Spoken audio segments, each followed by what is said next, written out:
योग दर्शन की कक्षा में आप सभी का स्वागत है। आज तो हैबिट के बारे में बात करने की थी आपकी। अच्छा, हाँ, हैबिट है ना, तो आज सूत्र नहीं होगा, मतलब है जी, तो आज तो है ना। देखो, संस्कार की बात जो है ना, हम कोई भी काम करते हैं, कोई भी कर्म करते हैं, तो उस कर्म के दो परिणाम होते हैं। आप लोग लिखते भी रहे, हरिओम प्रणाम जी, आयुष्मान, आप लोग लिखते भी रहे। कर्म है, हाँ जी, रिकॉर्डिंग हो रही। हाँ, कर्म है, कर्म के दो परिणाम है। एक है कर्म जो है कर्माशय को पैदा करता है, और वो जो कर्माशय है, वो कर्माशय जाति आयु भोग रूप सुख और दुख को पैदा करता है ना। मतलब कर्म से कर्माशय बना, कर्माशय से जाति आयु भोग रूप सुख और दुख, है ना। तो कर्माशय, कर्म से पहली चीज बनी कर्माशय। दूसरा एक और चीज कर्म से पैदा होती है, और वो है संस्कार। कर्म से दो चीज पैदा होती है, कर्म से कर्माशय और कर्म से संस्कार।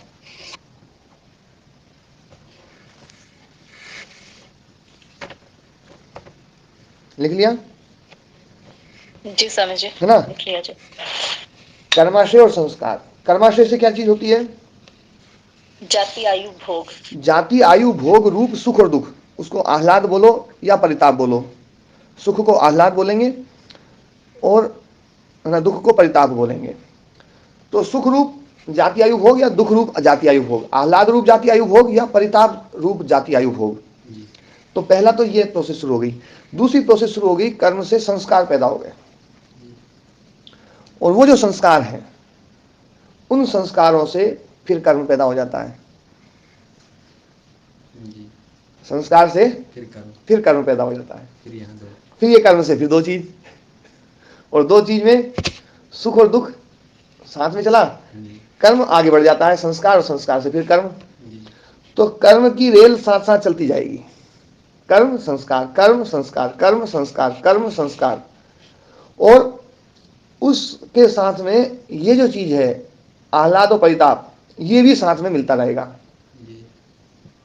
ठीक है, मतलब ऐसा हो कि आह्लाद और परिताप ना मिले, सुख और दुख ना मिले, जाति आयु भोग रूप जो सुख और दुख है वो ना मिले। कर्म केवल संस्कार को पैदा करे, फिर कर्म फिर संस्कार। तो फिर ये अनंत काल तक चलता रहेगा, ये तो चलता ही रहेगा जब तक इसमें कोई एक चीज को रोके ना, है ना। तो कर्म जो है, कर्म किया, उस कर्म ने संस्कार पैदा कर दिया, लेकिन इसके साथ में कर्म के साथ में कर्माशय बन जाता है। वो कर्माशय इसके साथ साथ जुड़ता चलता है। ठीक है, ये प्रोसेस है ना, जो है लिख ली और समझ में आई। इसमें किसी को कुछ पूछना हो तो हाँ ओम जी। महाराज जी, कर्माशय शब्द से ऐसा लगता है कि कर्म तो जो सुख दुख रूपी फल देने वाले हैं उनके लिए प्रयोग हो रहा है, और आशय जो है वो संस्कारों के लिए प्रयोग हो रहा है। ना, जहां पर है ना, जो है वासना शब्द आती है, वासना शब्द आता है, तो वहां पर आशय शब्द खुद ही कर्माशय को बोलता है। जैसे मैं उदाहरण देता हूं, क्लेश कर्म विपाक आशय है। क्लेश कर्म विपाक आशय अपरामृष्टा पुरुष विशेष ईश्वर, है ना। तो है ना, जो है ना, वहां पर आशय अलग दिया है, विपाक अलग दिया है। तो विपाक शब्द फिर कर्माशय के लिए, कर्माशय के लिए है, और आशय शब्द संस्कार के लिए है। लेकिन कई जगह पर आशय शब्द केवल कर्माशय के लिए और अलग वासना शब्द आ गया। आशय, ये व्यास भाष्य में है कई जगह। तो जहां पर आशय और वासना दोनों शब्द पड़े हुए हैं, तो आशय शब्द कर्माशय को बोलेगा। जी महाराज, ठीक है ना, दोनों तरह से प्रयोग हुआ शब्दों का। हाँ, तो आशय शब्द जो है ना दोनों के लिए आता है, लेकिन यहाँ पर कर्माशय शब्द यहाँ पर जो है ना शुद्ध कर्माशय के लिए है, जिसको हम बोलते हैं प्रारब्ध, जिसको हम बोलते हैं प्रारब्ध, जिसको हम बोलते हैं भाग्य, जिसको हम बोलते हैं, हाँ, कर्माशय जो है ना। क्योंकि कर्म केवल कर्म होंगे तो है ना, शुक्ल अशुक्ल और मिश्रित जो है ना, ये तीन प्रकार के कर्म बता दिए। और कर्माशय उन कर्म के करने के बाद में जो उसका परिणाम है, जो संचित कर्म हो गए, कर लिए गए हैं, जो उसको हम प्रारब्ध बोलें, उसको हम धर्म बोलें, उसको धर्म शब्द से कहा गया है। इस कर्माशय के लिए बहुत सारे शब्दों का प्रयोग है। इसके लिए प्रारब्ध शब्द है, इसके लिए धर्म शब्द है, इसके लिए ना संचित कर्म शब्द है, इसके लिए हाँ इसके लिए जो ना जो मतलब होनी शब्द है, इसके लिए भाग्य शब्द है, इसके लिए प्रारब्ध शब्द है ना, इसके लिए कृत कर्म शब्द है, कृत कर लिया गया जो है ना। तो ये सब जो है ना इसके लिए प्रयुक्त होने वाला है। लेकिन इसके लिए बहुत अच्छा शब्द है, वो है धर्म। चित्त के 7 अदृष्ट धर्म हैं। कौन कौन से?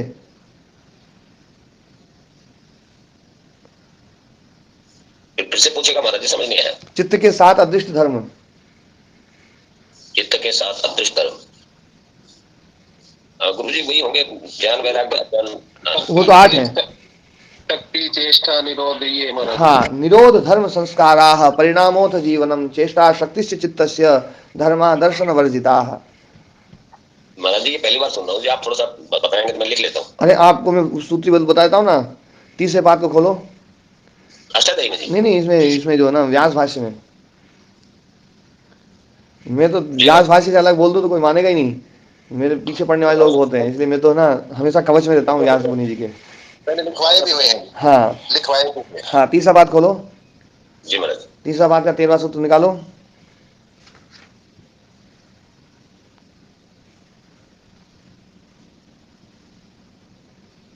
जी महाराज जी ने। हाँ मिल गया। एतेन भूतेन्द्रियेषु है एतेन भूतेन्द्रियेषु धर्म लक्षणावस्था परिणाम। हाँ, तो वहां पर जो है ना व्यास मुनि जी का भाष्य देखो, जी उसी में देखो जो है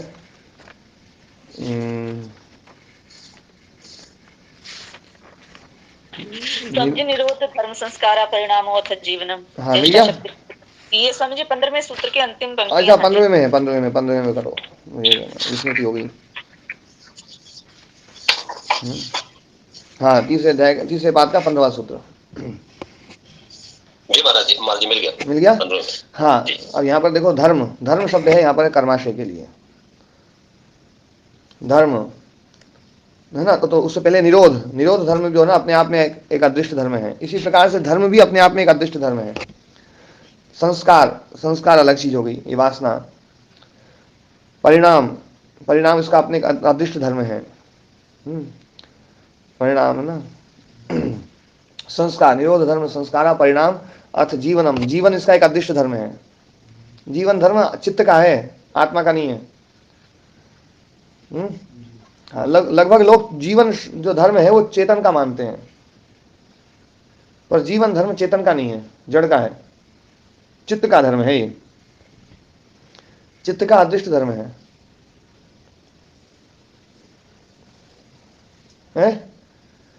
चेष्टा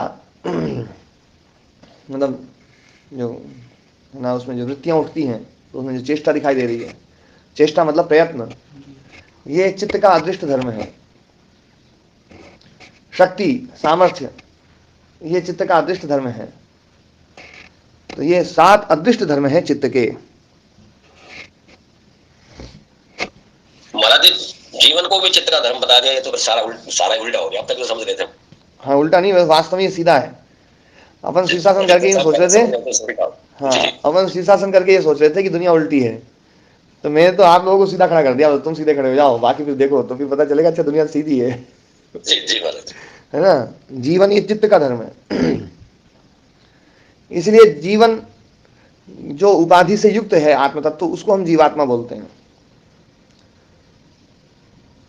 ये मैंने कहा था ना, जीवात्मा शब्द सोपाधिक है। हाँ जी, कहा है जी, है ना। हाँ जी। तो जीवन शब्द जो जीवन शब्द चित्त के लिए।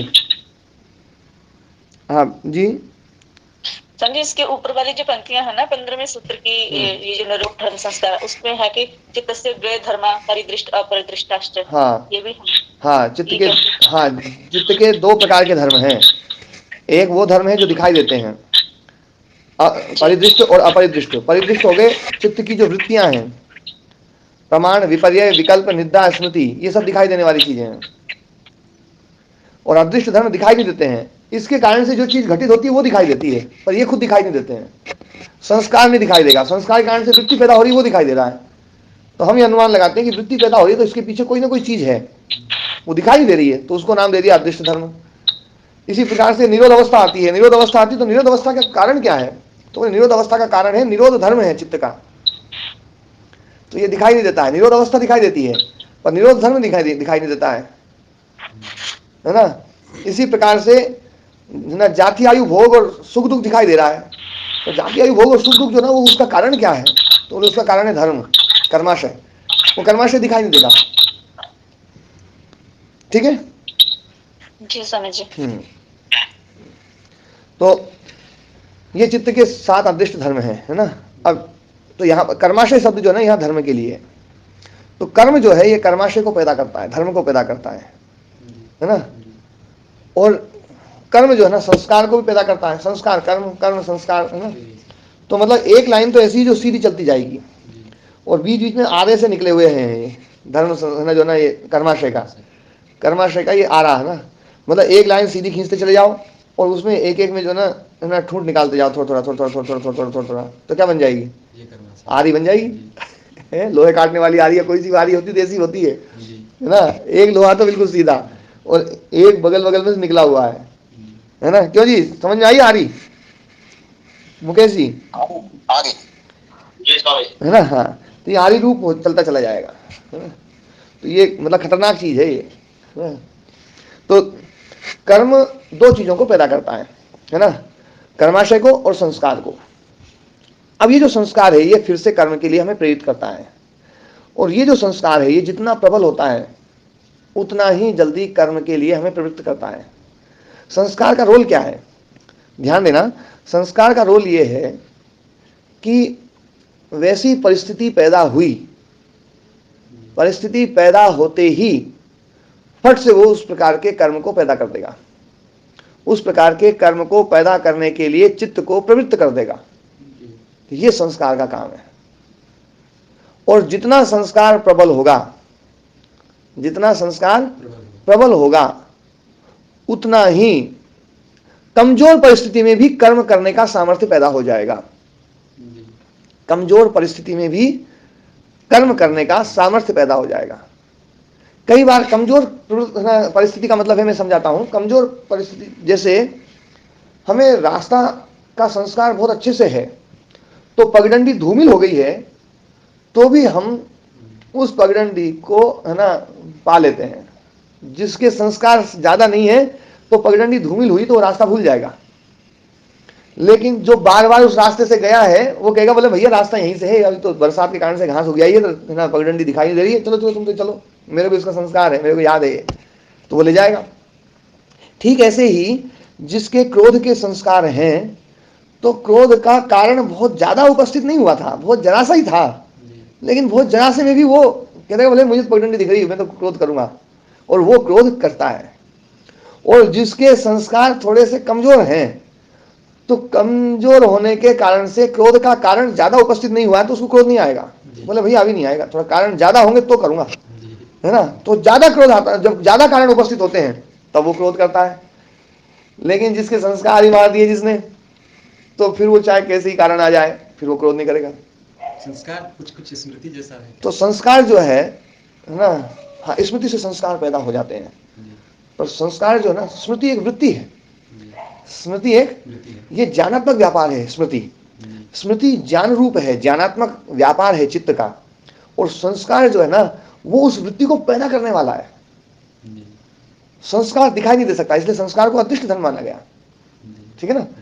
तो संस्कार जो है वो हमें उस कर्म के लिए प्रेरित कर देता है। अब एक बात समझने की है, मान लीजिए कि कोई व्यक्ति क्रोध करता है, तो क्रोध करता है और वो ये बोलता है कि क्या करूं, क्रोध तो आ जाता है। जैसे कल विषय चल रहा था कि ये ना क्रोध कर देते हैं, बाद में याद आता है, या सब चीजें जो है ना। तो मैं ये कहता हूं कि कोई व्यक्ति यदि क्रोध कर रहा है और वो ये बोल रहा है कि क्रोध आ जाता है, तो वो ये कहना चाह रहा है, पर वो यूं कहने में उसको थोड़ी सी जो ना अहंकार आहत होता है, पर वास्तव में उसका मनोविज्ञान क्या है?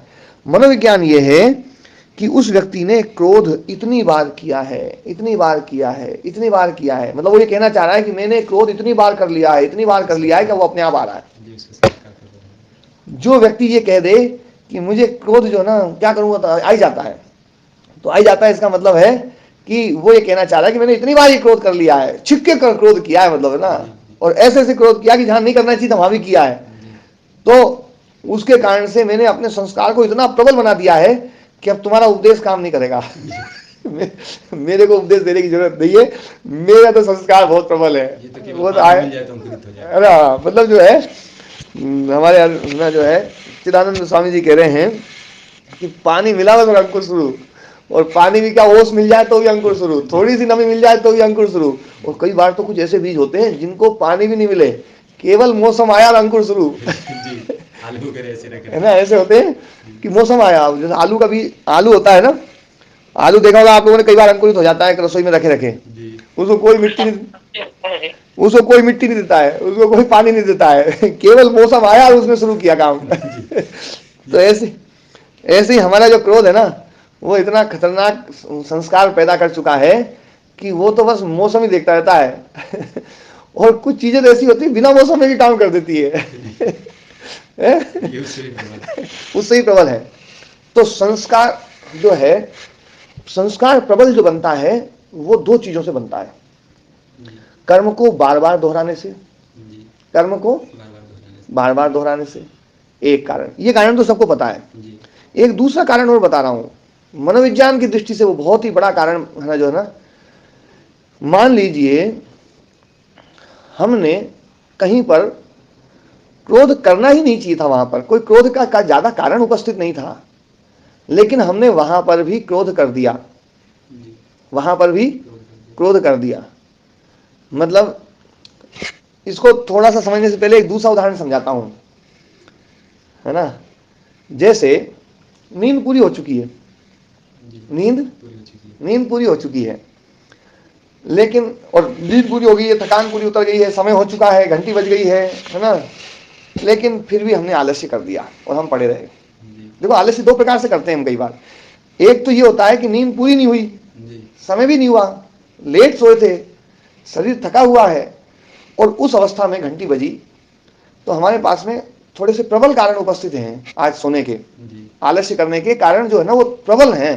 जी, तो वहां पर जब हम सोएंगे तो वो जो आलस्य है, वो जो सोना है, वो संस्कार पैदा करेगा। जी, लेकिन क्या वो संस्कार तगड़ा संस्कार पैदा करेगा या कमजोर? कमजोर। हाँ जी, झगड़ा करेगा जी। तगड़ा नहीं करेगा जी। क्यों महाराज जी?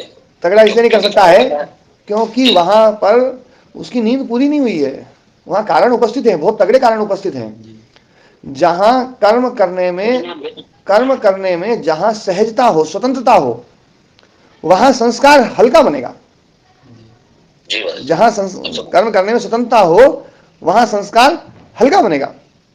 जैसे गाड़ी का पहिया जा रहा है और घूमते हुए जा रहा है, मतलब गाड़ी का पहिया अपने आप में घूमते हुए गाड़ी का पहिया जाता है, और एक गाड़ी तेज आ रही थी और फिर ब्रेक लगा दिया तो गाड़ी का पहिया घूमना बंद हो गया, लेकिन फिर भी गाड़ी का पहिया आगे जा रहा है घिसकते हुए।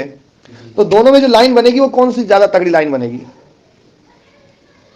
बाद वाले में जी। हाँ, जिसमें पहिया घूम नहीं रहा है, जी, पहिया घूम नहीं रहा है, मतलब विषम परिस्थिति जो है ना, जो है जहां पर, हाँ, जहां पर कर्म में सरलता थी तो वहां पर सरलता में जो लाइन बनेगी वो बहुत थोड़ी बनेगी, और जहां कठिनता थी वहां पर जो लाइन बनेगी ना वो बहुत, है ना, गहरी बनेगी। ऐसे ही अब एक बात समझो कि हम देर से सोए हैं, थोड़े रुग्ण भी हैं, शरीर अभी थका हुआ है, नींद पूरी नहीं हुई है, तो यहां पर सोना सरल है या कठिन है? यहाँ पे सुनना सरल है। हाँ जी, दयाराम जी। महाराज जी, मेरा ध्यान फिर दूसरी तरफ चला गया था, मैं ठीक से सुन नहीं पाया। नींद आ रही है तो है ना, मतलब हम जो है ना, हम जो है सरल है ना, अरुण जी ने बताया। हाँ, मतलब नींद आ रही है तो हम, मतलब नींद पूरी नहीं हुई है, रात में देर से सोए हैं और है ना थोड़े थके हुए हैं, थकान ज्यादा है, पिछली रात में भी कम सोए थे, है ना, और अब सुबह घंटी बज गई, तो अब घंटी बज गई तो जो है ना सुबह, मतलब अब ये जो उस समय जो सोना है, सोना सरल होगा, जी, सोना सरल है कठिन है? सरल है स्वामी जी, और उठना? उठना थोड़ा कठिन हो जाता उठना है। कठिन है। ध्यान देने वाली बात है, दोनों अलग अलग क्रियाएं हैं। हम दोनों उठने को कठिन मान करके सोने का संस्कार नहीं जोड़ सकते। उठने के संस्कार अलग हैं, सोने के संस्कार अलग हैं। तो सोना सरल है तो इसके जो संस्कार बनेंगे, ये बिना ब्रेक की गाड़ी के जो संस्कार बनेंगे ना, हल्के हल्के बनेंगे। लेकिन मान लीजिए नींद पूरी हो चुकी है ना, उठना चाहिए था, शरीर भी कह रहा बोले अब तो उठ जाओ, और हम फिर भी पड़े हुए हैं। अब पड़े हुए हैं तो यहां पर जो है ना, यहां पर उठना जो है अलग क्रिया। सोना जो है, सोना सरल है या कठिन है? कठिन कठिन सोना सरल है जी। सोना सरल नहीं है जी। सोना सरल तो तब है जब नींद खूब आ रही थी, थका हुआ था शरीर, तब सोना सरल था। ये बात है। अब सोना कठिन है, सोना कठिन है, फिर भी सो रहे हैं, फिर भी सो रहे हैं, तो यहां पर जो आलस्य का संस्कार बनेगा वो बहुत प्रबल बनेगा कि आप इतनी सरल अवस्था में भी आप सो ले रहे हो, तो अगली बार इतनी इससे भी सरल अवस्था आएगी तो भी आप सोओगे, तो भी आप आलस्य करोगे, और बहुत ज्यादा सरल अवस्था आएगी तो भी आलस्य करोगे। समझ लेना बात को। कर्म के दोहराने से संस्कार बनते हैं, लेकिन कई बार एक कर्म ही इतना खतरनाक हो जाता है कि एक कर्म इतना खतरनाक संस्कार बना देता है। जैसे एक जगह पर 10, 20, 50 गाड़ियां गई तो निशान नहीं बना, और एक गाड़ी अच्छी जोर से भगाते हुए लाए और वहां पर ब्रेक लगा करके घसीट के ले जाए तो इतना निशान बना दी कि वो एक ही गाड़ी की 100 गाड़ियों का निशान नहीं बनेगा उतना है। तो ध्यान देने वाली बात है कि जब हम बहुत सरल परिस्थितियां होती हैं और उसमें भी हम कोई ऐसा काम करते हैं जो गलत काम है, कि जो नहीं करना चाहिए था, मतलब जहां पर क्रोध का कोई ना मौसम ही नहीं था, फिर भी क्रोध कर दिया, तो वो जो क्रोध है ना वो भयंकर ना संस्कार छोड़ करके जाएगा। तो अगली बार हम बहुत छोटी छोटी बातों में गुस्सा करेंगे। मतलब किसी व्यक्ति ने बड़ी बात में गुस्सा किया तो उसका संस्कार छोटा बनेगा। क्यों? क्योंकि बड़ी बात थी, क्रोध आ सकता था उसमें, तो पर छोटी बात में जहां क्रोध आना नहीं चाहिए था वहां भी क्रोध कर दिया, तो इसका मतलब है संस्कार तगड़ा बनेगा। तो अगली बार क्रोध जो ना और छोटी बात में भी आ सकता है, और फिर बहुत छोटी छोटी बात में आ सकता है, और फिर बार बार आ सकता है, और फिर बिना मौसम के भी आ सकता है ना। तो ये संस्कार को गाढ़े करने के हथियार हैं, संस्कार को तगड़ा बनाने के हथियार हैं। संस्कार मतलब जो है, यूं समझ लो कि हम एक लोहे का तवा है या लोहे की कोई प्लेट है, और उसके ऊपर धागे से हम उसमें कोई निशान बनाना चाहें तो निशान बनेगा कि नहीं बनेगा? लोहे की प्लेट पे धागे से निशान नहीं बनेगा। नहीं बनेगा, नहीं बनता है निशान। जी, कई बार उसको मतलब 1000 बार आप घिसो धागे को, लकड़ी पे निशान बन जाता है, जी बन जाता है। हैं? 1000 बार, तो 1000 बार घिसा तो क्या 1000 बार में बना है या हर बार बना है? हर बार थोड़ा नहीं बना तो हर बार हर बार बना है थोड़ा थोड़ा, पर वो संस्कार इतना कमजोर है कि एक बार में दिखता ही नहीं है। जी जी हैं? अब धागे को हटाओ और एक लकड़ी का तिनका लो, उससे जो संस्कार बनेगा उस धागे से ज्यादा अच्छा बनेगा, जी हाँ जी, है ना। इसी प्रकार से उससे भी ज्यादा, है ना, हमने तिनका के जो बजाय थोड़ी मजबूत लकड़ी ले ली, नुकीली, उससे निशान बनाएंगे तो और तगड़ा है ना। और उससे भी ज्यादा हमने लोहे का सरिया ही ले लिया, बिल्कुल लोहे के सरिया से निशान खींच के बनाया तो और ज्यादा तगड़ा बनेगा, और तगड़ा बनेगा, और धीरे से है ना। हाँ जी, तो धीरे से कर दे तो और अधिक तगड़ा तो बनेगा। और उससे भी कठोर चीज कोई आ जाए, जी हीरा लोहे से बहुत कठोर होता है, सबसे कठिन। तो वो उससे और ज्यादा तगड़ा बनेगा निशान। तो इसका मतलब है कि हम निशान किस चीज से बना रहे हैं, कैसी परिस्थिति में बना रहे हैं, ये सब चीजें संस्कार की प्रबलता को, है ना, समझने में सहायक बनती हैं। संस्कार आपने बनाया, क्रोध का संस्कार बना रहे हैं, बहुत सरल स्थिति थी वहां पर भी आपने क्रोध कर दिया है, इसका मतलब आप जो संस्कार बना रहे हैं वो लोहे की छड़ी से संस्कार बना रहे हैं। जी और जहां पर क्रोध करना ही चाहिए था वहां पर आपने क्रोध किया है, तो वहां पर क्रोध सरल था, आपको ज्यादा जोर नहीं लगाना पड़ेगा। तो वहां जो ना जो संस्कार बना है वो तिनके का संस्कार है, लेकिन संस्कार जरूर बनेगा, ये बिल्कुल पक्का है। दुर्बल ही सही बनेगा तो। दुर्बल ही सही पर बनेगा जरूर, लेकिन है ना जो, तो आप लोग ये बात ध्यान रखें, जब है ना बहुत जहां क्रोध नहीं करना चाहिए तो वहां भी कर दिया तो समझ लेना कि बहुत बड़ा घाटा हो गया, बहुत, इससे ज्यादा नुकसान तो और कुछ है ही नहीं, जी है ना। कि यहाँ पर तो क्रोध होना ही नहीं चाहिए था। जैसे कोई बालक जो ना गुरुजी के पीछे क्रोध कर दे, तो गुरुजी के पीछे क्रोध कर दे तो वहां पर क्रोध आना जो है ना, क्रोध आना वहां पर सरल है, क्रोध आना वहां सरल है, क्योंकि गुरु जी नहीं है। तो गुरु जी नहीं है तो क्रोध आ ही सकता है ना। अब गुरु जी के सामने तो क्या क्रोध करेगा, है ना। और गुरु जी के सामने क्रोध करते तो समझ लो कि आज तो बहुत ही जो ना, मतलब बहुत तगड़ा संस्कार बना दिया कि अब तो गुरु जी के सामने भी क्रोध कर दिया है। अब अगली बार तो गुरु जी का भी ध्यान नहीं रहेगा, गुरु जी का भी, क्योंकि वो संस्कार ऐसा बन गया है कि वो संस्कार उन गुरुजनों का भी आदर नहीं करेगा। जैसे जैसे बहुत क्रोधी लोग भी अपने बॉस से जल्दी क्रोध नहीं करते। हाँ, बहुत क्रोधी लोग जो ना बॉस से क्रोध नहीं करेंगे, हाँ, है ना। नौकरी की नौकरी चली जाएगी, है ना। लेकिन यदि वो क्रोध कर रहे हैं तो इसका मतलब है बहुत गहरा संस्कार बना लिया उन्होंने, है ना। अब वो कहीं भी कर सकते हो, वो माता पिता का ध्यान नहीं रखेंगे, गुरु का भी ध्यान नहीं रखेंगे, बड़ों का ध्यान नहीं रखेंगे, वो कहीं का किसी का ध्यान नहीं रखेंगे, क्योंकि उन्होंने ऐसी परिस्थितियों में क्रोध किया जहाँ क्रोध मतलब आना नहीं चाहिए था, और क्रोध आना नहीं चाहिए था वहां पे कर लिया। बड़ी सरलता थी वहां क्रोध को रोकना। क्रोध को रोकना बहुत सरल है, गुरु के सामने, बड़ों के सामने क्रोध को रोकना सरल है, लेकिन फिर भी नहीं रोका, है ना। तो बहुत प्रबल संस्कार बना लिया उन्होंने, है ना। तो ध्यान देने वाली बात है, हम जो है कर्म करते हैं उस कर्म की क्वालिटी को भी देखें, वैरायटी को भी देखें, उसका जो है ना, उसका प्रकार क्या है, उसके आधार पर भी हमारी जो हैबिट है वो हैबिट की गहराई जो है ना, संस्कार की गहराई उसके आधार पर भी निर्धारित होगी।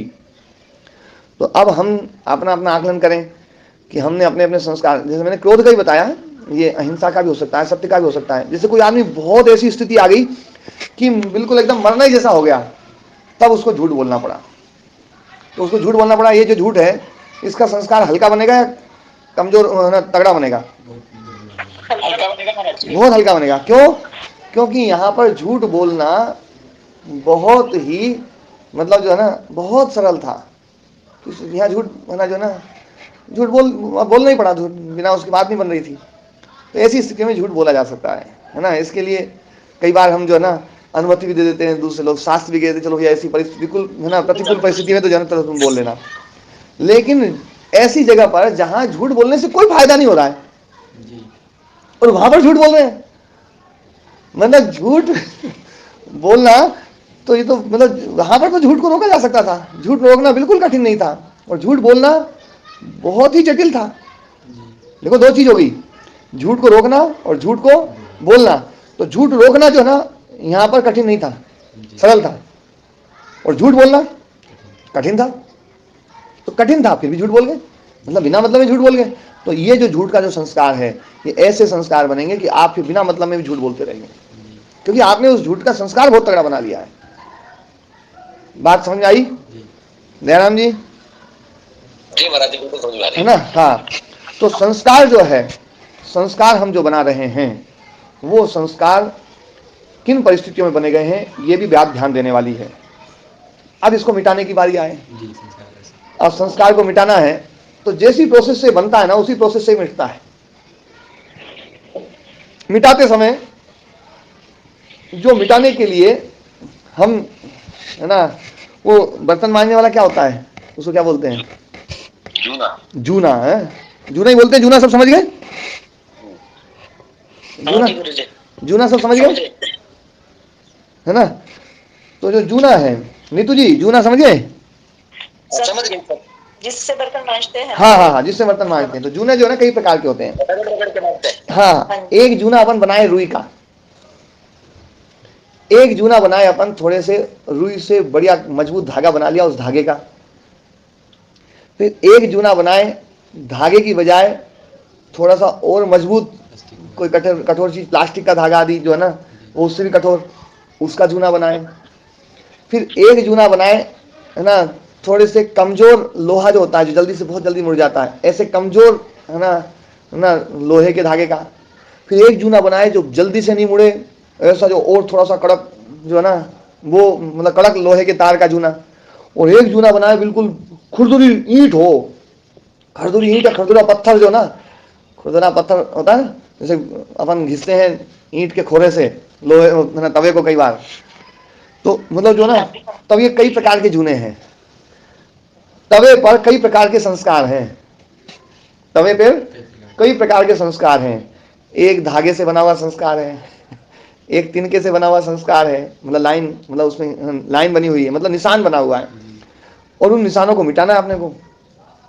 तो धागे से बने हुए निशान को हम मिटाएंगे तो रुई से भी साफ करेंगे तो साफ हो जाएगा। जी तिनके से बना हुआ है तो थोड़ा सा और है ना तगड़ा जूना लेना पड़ेगा। और मान लीजिए कोई निशान ऐसा बना हुआ है जो बहुत ही तगड़ा है, कई बार तवा बहुत ज्यादा गंदा हो जाता है, तो कई बार जो ना वो जो लोहे का जो जूना होता है ना, बारीक धागे का, लोहे के बारीक धागा जो नरम होता है, कई बार तवा उससे भी साफ नहीं होता है। तो फिर उसके लिए माताएं क्या करती हैं, ईंट का खोरा लाती है, और ईंट के खोरे से दे रगड़ा बिल्कुल एकदम जो है ना, तो उसका सारा जो तवा कहता बोले भैया मेरे संस्कार खत्म, अब बिल्कुल एकदम साफ सुथरा हो गया है ना? तो चमक जाता है। हाँ, तो हमारा जो जूना है ना, संस्कार को नष्ट करने वाला, संस्कार को नष्ट करने वाला जो जूना है, प्रतिपक्ष भावना है, प्रतिपक्ष भावना कहें, जूना कहें, और ना जो ना इसको जो ना मतलब वो जो है वो क्या है, वो अब थोड़ा सा हम उस पर विचार कर लेते हैं। सबसे पहली बात तो संस्कार जो है, संस्कार को हमें मिटाना है तो पहले संस्कार को कमजोर करना पड़ेगा। और संस्कार को कमजोर करने का मतलब है कि उस संस्कार को दोहराया ना जाए। सबसे पहला तो जिस पगडंडी को आपको मिटाना है, कई बार ना कोई पार्क होता है, उस पार्क में इधर से एक आदमी जाते हैं, इधर से जाते हैं, तो उस पर बार बार आते जाते हैं, तो वहाँ पगडंडी बन जाती है। तो उस पगडंडी को मिटाने के लिए क्या किया जाता है, पहले उसको बंद। तो उस रास्ते को बंद किया जाता है, और भैया यहाँ से आना जाना बंद करो। यदि आना जाना चालू रहे तो कितने ही पगडंडी को मिटाने के लिए प्रयास करते रहो, पगडंडी नहीं मिटेगी। ये बात समझ में आई? हाँ जी, आइए समझिए, है ना? वही चल रहा है। हाँ, तो पगडंडी को मिटाने के लिए पहले पगडंडी पे चलना बंद करना पड़ेगा, रास्ता बंद करना पड़ेगा। बोले भैया यार अपने को जो ना, और बाकी सब तो ठीक है ना, पर ये क्रोध वाला संस्कार तो मिटाना है। कोई लोभ को मिटाना चाहे, कोई काम को मिटाना चाहे, कोई हिंसा को मिटाना चाहे, कोई झूठ को मिटाना चाहे, जिसको मिटाना चाहे, तो उस पर हम सजग हो जाए। बोले भैया इस संस्कार को तो मिटाना है, इसके एक बुराई को अपन ठीक करेंगे। तो एक बुराई जो ना पकड़ लो, कोई सी बुराई, है ना। हाँ दयानंद जी बीच वाला। हाँ महाराज जी, मैंने कल आपने मुझे एक काम दिया था, उसके लिए मैंने ओम बोला जी। जी जी, हाँ बोलो। अच्छा, हाँ 6:44 हो गए ना, हाँ ठीक है।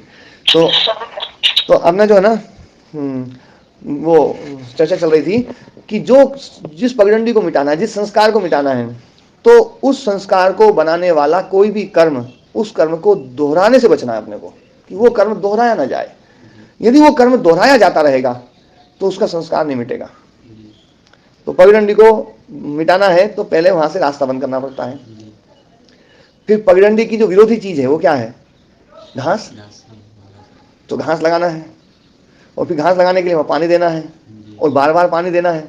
पार्क में दूसरी जगह पानी आप भले ही है ना 3-4 दिन में एक बार दो, लेकिन वहाँ पर आप दिन में रोज दो, और दिन में भी रोज दो, और 2 बार दे दो, सुबह भी दे दो और शाम को भी दे दो और फिर थोड़ी बहुत खाद वाद डाल दो कि जल्दी बढ़ जाए, तो पगडंडी जल्दी मिट जाती है। ठीक है, ये होता है ऐसा क्यों जी नीतू जी? हाँ जी समझिए, ऐसा ही होता है जी। ऐसा ही होता है। अब हम जो ना पगडंडी में ना तो पानी डाल रहे हैं, ना घास लगा रहे हैं, ना खाद डाल रहे हैं, तो वो जो है ना, वो पगडंडी भले ही उसमें मत जाओ तो भी पगडंडी नहीं मिटेगी, वो पगडंडी बनी रहेगी। तो आप जब तक जागरूक रहेंगे, जब तक वहां चौकीदार खड़ा रहेगा, तब तक तो जो है ना वहां पगडंडी पे कोई नहीं जाएगा। जैसे ही चौकीदार हटा तो आदमी को अपने आप ही, जब घास में वो चलेगा नहीं इधर से उधर, तो अपने आप पगडंडी खींचती है। कई बार आपने देखा होगा पगडंडी जो है ना, पगडंडी कहती है यहाँ से चलो खींचती है जी, दयाराम जी खींचती है स्वामी जी, पूरा खींचती है। तो संस्कार ऐसे ही खींचता है कर्म करने के लिए। अपन जो ना कई बार सोचे बोले चलो यार यहाँ तो सत्य बोल दो, झूठ कहेगा नहीं ये पगडंडी बहुत अच्छी, इधर चलो, इधर बढ़िया रहेगा। तो हमें जो है वो पगडंडी खींच लेती, संस्कार खींच लेता, वो उस कर्म को करने के लिए फिर प्रवृत्त करा देता है। जब तक कोई चौकीदार नहीं खड़ा है, चौकीदार खड़ा रहेगा तो नहीं जान देगा वो। तो बोले यार चलो यार अभी तो गुरु जी है, गुरु जी के सामने क्या गुस्सा करें, तो गुरु जी खड़े हैं, या आप खुद अपने आप को चौकीदार बने, होश में हैं, तब तक वो नहीं होगा। होश खत्म, संस्कार शुरू, संस्कार ने अपना काम करना शुरू कर दिया, वो कर्म करवा देगा। तो इसलिए ध्यान देने वाली बात है कि संस्कार को मिटाने के लिए हमें होश में रहना पड़ेगा, और उसकी जो विरोधी चीजें हैं वो हमें लानी पड़ेगी। अब विरोधी चीजें कैसे लानी है, जैसे उदाहरण अपन ने लिया था आलस्य का, तो आलस्य का उदाहरण लिया था। तो आलस्य जैसे मान लीजिए कभी है ना नींद नहीं आ रही है, नींद नहीं आ रही, नींद पूरी हो चुकी है, और वहां पर यदि कोई व्यक्ति फिर भी आलस्य करता है तो वहां संस्कार कैसा बनेगा, हल्का या तगड़ा? बहुत तगड़ा संस्कार बनेगा। लेकिन उस दिन उठना, देखो सोना तो कठिन है लेकिन उठना सरल है। तो उस दिन हम उठते हैं तो संस्कार कैसा बनता है? उठने का संस्कार तो हल्का बनेगा। उठने का संस्कार हल्का बनेगा। ध्यान देने वाली बात है, दोनों में से एक तगड़ा रहेगा और एक हल्का रहेगा। जी एक उधर वाला तगड़ा है तो इधर वाला बहुत हल्का रहेगा। जी मतलब जहां पर क्रोध नहीं करना चाहिए वहां पर भी क्रोध कर लिया है तो वहां क्रोध का संस्कार बहुत तगड़ा बनेगा, और वहां क्रोध नहीं किया तो अक्रोध का संस्कार कोई इतना तगड़ा नहीं बनेगा। लेकिन कोई ऐसी परिस्थिति होगी जहां पर क्रोध करना मतलब बहुत जरूरी था, वहां पर यदि आप क्रोध करते तो क्रोध का संस्कार इतना तगड़ा नहीं बनता। लेकिन वहां पर भी यदि आपने क्रोध रोक लिया इसका संस्कार तो अक्रोध का संस्कार बहुत तगड़ा बनेगा। जी जी है? जी जी हो गया? जी समझ में आया? जी तो आलस्य जब बहुत हल्का आ रहा है, उस हल्के आलस्य को आपने बताया आलस्य को नहीं करना, समय हो गया चलो उठो, तो अपन जो है ना संस्कार तो बनाया अपन ने आलस्य को तोड़ने का, लेकिन वहां हल्का है। लेकिन कई बार ऐसा होता है कि आलस्य बहुत ज्यादा आता है, बहुत तगड़ा आलस्य आ रहा होता है, और जब बहुत तगड़ा आलस्य आ रहा होता है तो उस दिन जो ना आप समझ लो कि आज जो है ना आलस्य को तोड़ने का संस्कार, आलस्य के संस्कार को मिटाने का तगड़ा समय है आज। जी। आज इतना अच्छा समय फिर पता नहीं मिले नहीं मिले, आज तो एकदम बिल्कुल ईंट का खोरा हाथ लगा है। आज तो इस संस्कार को आज उस दिन आप उठ जाओ, जी तो उस दिन यदि आप उठ जाओगे ना तो उस दिन आप आलस्य के संस्कार को बहुत नुकसान पहुंचा दोगे जी और आलस्य के संस्कार को बहुत कुछ मिटा दोगे। तो जब बुराई करने का मन बहुत ज्यादा प्रबल हो और उस समय यदि आप सचेत हो जाए कि भैया आज तो बहुत अच्छा मौका मिला है कि आज इस संस्कार को मिटाया जाए, तो उस दिन जो ना विशेष सावधान हो जाए, उस दिन उस बुराई को बिल्कुल मत करो। यदि उस दिन कर दोगे तो गड़बड़ हो जाएगा। आज आपके पास में जो ना बहुत अच्छा हथियार मिला है। तो ऐसे जब हमारे पास में बुराई करने के अवसर उपस्थित हो जाएं, जैसे मान लीजिए एक ऐसा उदाहरण देता हूं जो बहुत सरलता से समझ में आने वाला है कि काम का वेग हम जो है ना कोई मन में नहीं चल रहा है और ऐसे तो काम का वेग हम रोकते हैं, है ना, तो बहुत सरल होता है ऐसा काम का वेग।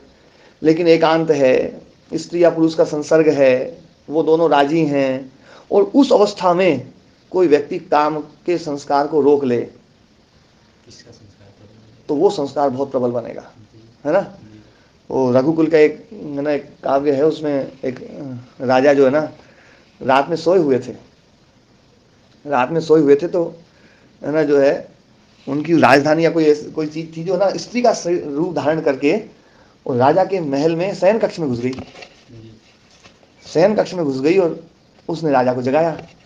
राजा को जगाया तो राजा ने देखा जैसे एक स्त्री न युवती स्त्री जो है ना वो एकदम सामने खड़ी है। राजा फट से पलंग से उछला और दूसरी तरफ जा खड़ा हुआ और जाते एकदम से कहा उसने कि तुम कौन हो और अपना परिचय दो, और परिचय देने से पहले ये जरूर समझ लेना कि रघुकुल के जो राजा हैं वो पराई स्त्री को माँ का आदर देते हैं। तो हे माँ, आप अपना परिचय देते समय इस बात का ध्यान रखते हुए परिचय देना। अब ये जो संस्कार है तगड़ा संस्कार थोड़ा है। जैसे वो भी अर्जुन का संस्कार जो स्वर्ग में अब अर्जुन संस्कार, अर्जुन ने जो ना स्वर्ग में गया, ये भी उदाहरण आप लोगों ने खूब पढ़ा होगा। जी तो उर्वशी जो है और इंद्र ने स्वीकृति दे दी, उर्वशी भी तैयार, सब तैयार। अब अर्जुन उस दिन जो ना भोग में फंस ही सकता था, लेकिन अर्जुन ने कहा बोले नहीं, बोले आप तो मेरी माँ जैसी हैं, आप तो मेरी रक्षा करो। बोले मैं तुझे श्राप दे दूंगी। श्राप दे दूंगी मतलब वहां श्राप दिया 1 साल हिजड़ा बनने का, वो तो एक केवल वो है, मतलब उसने जो है मतलब इतना ज्यादा नुकसान किया अर्जुन का, तो भी अर्जुन उसके लिए तैयार नहीं हुए। बोले भैया वो नुकसान सहन कर लूंगा मैं, पर ये है ना जो है ना काम को तो आज तो हाथ में जूना वो लगा है, वो ईंट का खोरा लगा है बिल्कुल एकदम मेरा ऐसा लगा है आज तो बिल्कुल यदि मैंने कर दिया तो काम के ऊपर विजेता हो जाऊंगा। इसलिए जो ना भगवान कृष्ण अर्जुन को बार बार तपस्वी बोलते हैं, हे परम तपस्वी, हे महाबाहो, हे परम तपस्वी। तो ये जो हम संस्कारों को जब मिटाते हैं तो हमें देखना चाहिए कि जब ज्यादा प्रबल हो संस्कार उस समय हम ज्यादा होश में आ जाएं और सोचें, आनंदित हों, खुश हों कि आज तो मौका बहुत जोर का है, जी आज इस संस्कार को मिटाने का अवसर आ गया, है ना। तो ये हर चीज में हो सकता है। जब आपको क्रोध आ रहा हो, मतलब क्रोध के अवसर भी हों, जी दूसरे व्यक्ति ने बहुत नुकसान कर दिया है, दूसरे व्यक्ति ने बहुत ही गलत कर दिया है, और उस समय भी आप क्रोध को नियंत्रित कर रहे हैं, तो समझ लो कि आप है ना क्रोध के संस्कार को मिटा दोगे। नहीं तो संस्कार तो ये चल ही रहे हैं, संस्कार है ना पे हम कोई ध्यान नहीं देते हैं तो संस्कार कर्म को फिर पैदा कर देते हैं, वो कर्म फिर जो ना कर्माशय को साथ में पैदा कर लेते हैं और फिर संस्कार को बना देते हैं, फिर वो संस्कार फिर कर्म कर देते हैं, फिर वो कर्माशय बना देते हैं, और ये जन्म आयु जाति आयु भोग चलता ही आ रहा है, चलता ही आ रहा है, अनादिकाल से चला आ रहा है। बस ये संस्कारों को मिटाना है। ये पूरा का योग दर्शन यदि हम देखें ना तो इस संस्कार पर यदि हम काम कर लें तो भी योग दर्शन सार्थक हो जाएगा। इस संस्कार के द्वारा हम कर्म को जो ना, कर्म के पहिए को हम रोक सकते हैं, और कर्म का पहिया रुक जाएगा ना तो बात बन जाएगी, है ना। तो ये गजब का क्या ख्याल है। इसमें किसी का कोई प्रश्न हो तो पूछ सकते हैं, पर संस्कार को रोका जा सकता है, ये बिल्कुल पक्का है।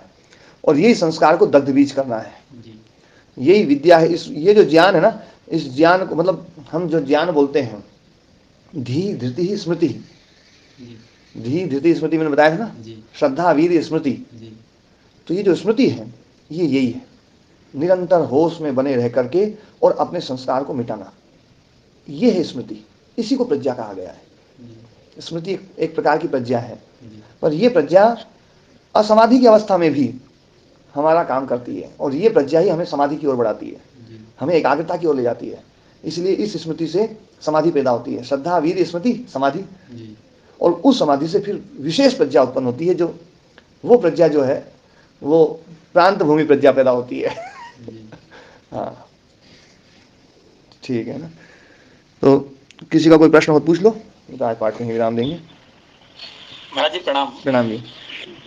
हाँ जी, विपरीत कर्म है, इनको अपन वितर्क कर्म बोल सकते हैं। वितर्क एक पारिभाषिक शब्द है, ऐसे कर्म है, हाँ, उनको वितर्क कर्म बोल सकते हैं। हाँ, ये वितर्क शब्द जो है ना, इस शास्त्र का एक पारिभाषिक शब्द है।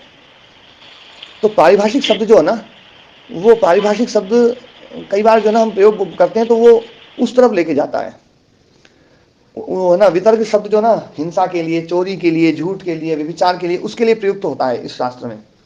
इसलिए हम इसको वितर्क कहने की बजाय हम इसको प्रतिपक्ष कहें तो ज्यादा अच्छा रहेगा। प्रतिपक्ष भावना, प्रतिपक्ष कर्म, ये प्रतिपक्षी कर्म है ये जी। गुरु जी, तो इस कर्म का भी तो संस्कार बनेगा, और फिर उसका कर्माशय, तो भोग के लिए तो मोक्ष कहाँ से? देखो, ध्यान देने वाली बात है। एक बहुत अच्छा प्रश्न पूछा हमारे चिदानंद स्वामी जी ने कि ना जो है कर्म तो हमने दूसरा भी कर लिया, तो वो भी तो संस्कार पैदा करेगा, और वो संस्कार पैदा करेगा तो वो संस्कार जो है वो भी हमें कर्माशय तो पैदा कर ही देगा, और जाति आयु भोग पैदा कर देगा। तो इसमें ध्यान देने वाली बात है। प्रोसेस क्या होती है? प्रोसेस होती है कि पाप से पहले हमें पुण्य की तरफ बढ़ना पड़ता है, और पाप से पुण्य में बढ़ने से पहले बीच में एक सीढ़ी और भी है, मिश्रित कर्म। कोई व्यक्ति पाप कर्म ही कर रहा है, और यदि वो पाप को छोड़ करके मिश्रित में आ गया तो बड़ी सफलता है या नहीं? और मिश्रित से उस पुण्य में आ गया तो और अच्छी बड़ी सफलता है। फिर पुण्य से वो निष्काम में पहुंच गया तो और बड़ी सफलता है। प्रोसेस तो यही है। तो हम क्लिष्ट कर्म को रोक करके अक्लिष्ट में पहुंच जाए, है ना, अक्लिष्ट में पहुंच जाए। अक्लिष्ट कर्म जो है, क्लिष्ट वृत्तियों को रोक करके अक्लिष्ट वृत्तियों में पहुंच जाए, क्योंकि अक्लिष्ट वृत्तियां जो है वो हमें मुक्ति की तरफ ले जाने के लिए साधन सहायक बनती है। तो ये सब चीजें अक्लिष्ट, है ना, कर्म माने जाएंगे, अक्लिष्ट वृत्तियों के द्वारा पैदा होने वाले कर्म माने जाएंगे, जिसमें होश है, जिसमें ज्ञान है। जिस कर्म का आधार ज्ञान है, जिस कर्म का आधार विद्या है, वो कर्म अक्लिष्ट कर्म है।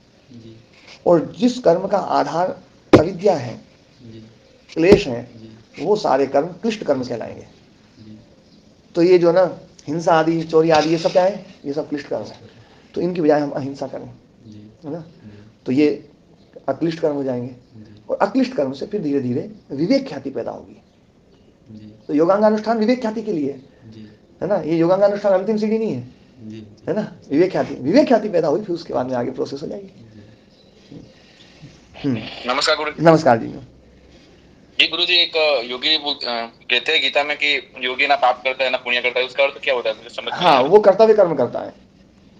इसका उत्तर कल दूंगा मैं ना, कल आप चर्चा करना, कल एक बार। धन्यवाद। हाँ जी, कर्तव्य कर्म के बारे में पूछ लेंगे अपन, तो उसमें चर्चा कर लेंगे, ठीक है ना। आज के पाठ को ही विराम।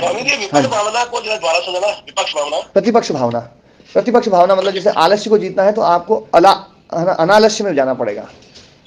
आपको क्रोध को जीतना है तो अक्रोध में जाना पड़ेगा। अक्रोधेन जयेत क्रोधम, असाधुम साधुना जयेत, जयेत कदर्यम दानेन सत्येनामृतवादिना, है ना। अक्रोध से क्रोध को जीतो, असाधुता को साधुता से जीतो, है ना, असत्य को सत्य से जीतो, और कंजूसी को दान से जीतो। यदि कंजूसी का गुण किसी में है और कंजूसी के गुण को समाप्त करना है तो सुपात्र को दान करेंगे तो कंजूसी का भाव समाप्त होगा। जैसे कोई बच्चा है ना, अब मतलब देखो मैं इसको उदाहरण दे रहा हूँ, जैसे कोई बच्चा होता है वो बहुत इतना कंजूस होता है, कई बार अपनी जो ना मतलब उसको है ना 1 लड्डू मिला तो अपने भाई को नहीं देता है, छोटे भाई को नहीं देता है, जी तो ये उसमें कंजूसी का भाव है। जी क्यों जी? है ना जी? अब अपन उस कंजूसी के भाव को मिटाने के लिए क्या करते हैं, उसकी माँ मम्मी को दो। तो उसको बोलते हैं दे, आधा देना पड़ेगा, हाँ आधा देना पड़ेगा, नहीं तो लड्डू नहीं मिलेगा तेरे को। तो हम उससे दिलवाते हैं बार बार, आदत उसका संस्कार। तो बार बार दिलवाते हैं तो कंजूसी खत्म हो जाती है। जी तो कंजूसी को मिटाना है तो दान देना चाहिए, दान से जयेत कदरियम दाने ना, कदर्यता को, कंजूसी को दान से मिटाया जाता है। जी है ना? वो है ना, वो एक मंत्र है ना, इंद्रम वर्धंतो अप्तुरः कृण्वन्तो विश्वमार्यम अपघ्नन्तो अरावणः। ये अरावण भी वही है कंजूसी, कि अरावण को मार दिया जाए। वेद में क्या खतरनाक रूप से बोलते हैं भैया, जो कंजूस है उनको मार दो। तो कंजूस को मार दो मतलब कंजूसी को मारो, जी और दूसरी कंजूसी को मारने से पहले खुद की कंजूसी को मारना है। तो खुद की कंजूसी मारने के लिए दान देना। हमें दान देना चाहिए, जी है ना? तो है ना, सत्य को जो है ना, असत्य को सत्य के द्वारा मारो। जी जो असत्य बोलने का आदत होगी, बोले भैया यार है ना, जहां जहां असत्य बोल दिया है और कोई नुकसान हो गया, बोले यार चाहे कुछ हो जाए मैं तो जाके सत्य बोल के आऊंगा, अब बता के आऊंगा भैया ये सत्य है, ये बात गलत थी, ये है सत्य। तो आदमी जो ना जब इस प्रकार की हिम्मत कर ले तो असत्य का संस्कार पे वो बिल्कुल एकदम खोरा ही चलाएगा। जी हैं? जी जी ठीक है, धन्यवाद जी जी ओम प्रणाम जी, ओम प्रणाम। ओम प्रणाम जी, ओम प्रणाम। हाँ प्रणाम जी, हाँ जी ओम प्रणाम जी, ओम नमस्ते जी, ओम नमस्ते, नमस्ते जी, ओम प्रणाम जी, कुशल जी, ओम प्रणाम जी, ओम प्रणाम, प्रणाम महाराज जी। प्रणाम जी, ओम प्रणाम, प्रणाम गुरु जी। हाँ प्रणाम जी।